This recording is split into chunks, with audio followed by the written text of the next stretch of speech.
In the chilling world of true crime, there are cases so disturbing that they leave an indelible mark on the minds of all who hear them. One such case is that of Alexander Pichushkin, a man whose gruesome killing spree earned him the terrifying nickname, the Chessboard Killer, operating in Moscow, Russia, for over a decade.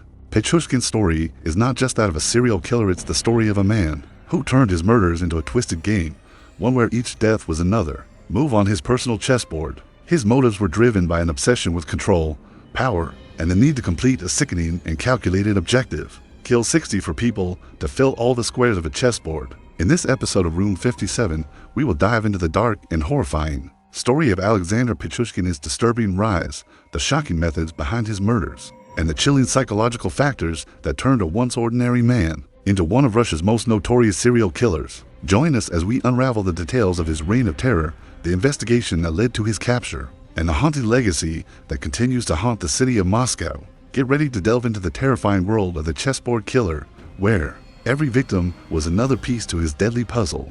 Part 1.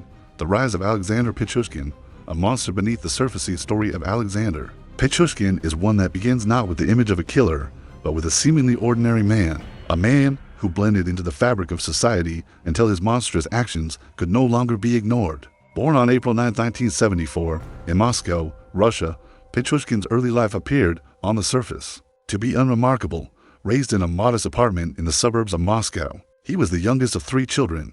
His parents, while not well off, provided a stable home for their children, and like many young boys, Pichushkin had dreams of a normal life. However, the circumstances of his early years, coupled with the growing darkness inside him, set the stage for a chilling transformation that would shake Russia to its core. A difficult childhood from an early age, Alexander Pichushkin exhibited traits that hinted at a deeper emotional and psychological disturbance. Raised in a family that struggled with financial instability, Pichushkin experienced a challenging childhood. His father was reportedly distant and emotionally unavailable, while his mother, although loving, could not provide the stability or emotional support that Pichushkin needed. He often found himself isolated from his peers, not because of any overt bullying, but because of his own inability to relate to others in school. Pichushkin was not particularly popular. He was described by classmates as quiet, withdrawn, and somewhat of a loner. Yet, there was something unsettling about his demeanor that set him apart.